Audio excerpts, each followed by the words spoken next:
अस्सलामु अलैकुम वरहमतुल्लाहि वबरकातुहू।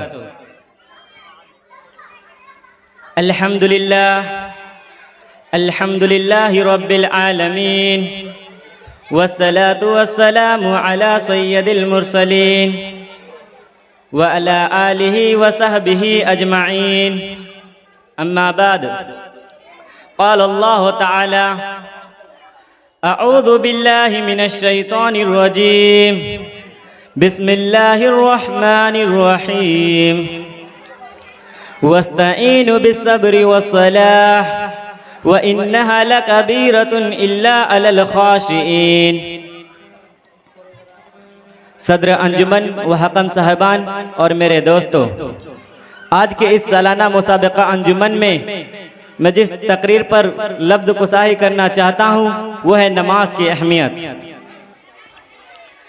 इस्लामी भाइयों, अगर कोई आपसे सवाल करे कि वो कौन सी चीज़ है जो सरवरे कौनैन सल्लल्लाहु अलैहि वसल्लम की आंखों की ठंडक है, वो कौन सी चीज़ है जो मुसीबत और परेशानी के वक्त एक मोमिन के दिल को सुकून पहुंचाती है, वो कौन सी चीज़ है जो इस्लाम के बुनियादी 5 अरकान में तौहीद के बाद दूसरा अहम रुकन है, तो यकीनन आप यही जवाब देंगे कि वो चीज़ नमाज है। जी हाँ, ये चीज़ नमाज है जिसका जिक्र कुरान मजीद में 70 से ज़्यादा मकामात पर आया है। ये नमाज है जो मोमिन की महराज है। ये नमाज है जो मुसलमान और काफिर के दरमियान हद फासिल है। ये नमाज है जिसको जानबूझ के तर्क करने वाला हदीस की रोशनी में कुफ्र का इर्तिकाब करता है। ये नमाज है जिसके बारे में कुरान कहता है वस्तईनु बिस्सब्रि वस्सलाह व इन्नहा लकबीरतुन इल्ला अलल खाशिईन।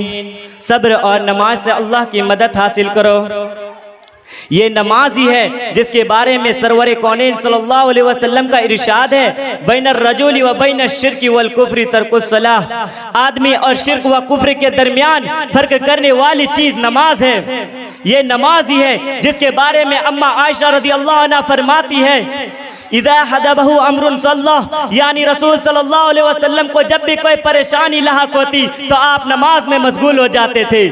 इस्लामी भाइयों, किस कदर अफसोस का मकाम, दीन का इतना अहम सुतून, कुफ्र व इस्लाम के दरमियान फर्क करने वाली इबादत, नबी की आंखों की ठंडक, और आज हम इससे गाफिल है।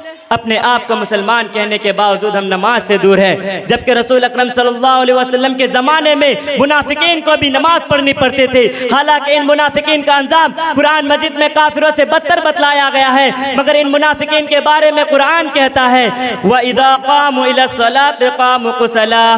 जब वो नमाज के लिए उठते हैं तो सुस्त और काहिली के साथ उठते हैं, मगर नमाज पढ़ते हैं। गोया हमारे हालात तो इन मुनाफिकों से बदतर है। हमारा हाल तो यह है कि अजान होती रहती है और हम म्यूजिक में, टीवी में, खेल कूद में, अपने काम काज पर मशगूल रहते हैं। हमारे कानों पर जू तक नहीं रेंगती। क्या हाल होगा हमारे अपने रब के बारगाह में। मेरे दोस्तों, कुरान मजीद में अल्लाह तबारक व तआला ने एक जगह बयान किया कि जब जहन्नमियों से पूछा जाएगा मा सलककुम फी सकर, तुमको किस जुर्म की वजह से जहन्नम की सजा मिली, तो वो अपना पहला जुर्म यही बताएंगे लम नकु मिनल मुसल्लीन, हम नमाज नहीं पढ़ते थे।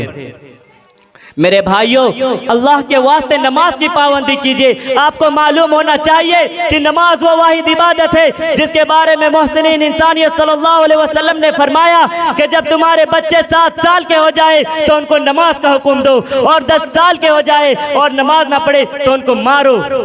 गौर कीजिए मेरे भाइयों, 10 साल के बच्चे को नमाज ना पढ़ने पर मारने का हुक्म दिया जा रहा है, हालांकि वह अभी नाबालिग है, किसी चीज़ के शरीयत में मुकल्लिफ नहीं है। इससे अंदाज़ा लगाइए कि हमारे शरीयत के नज़र में नमाज की क्या कदर व कीमत है और ये किस कदर अहम इबादत है। इसीलिए आज से ये ठान लीजिए कि आज से इंशाअल्लाह हम नमाज के मामला में कोई कोताही नहीं करेंगे और इसकी मुकम्मल पाबंदी करेंगे।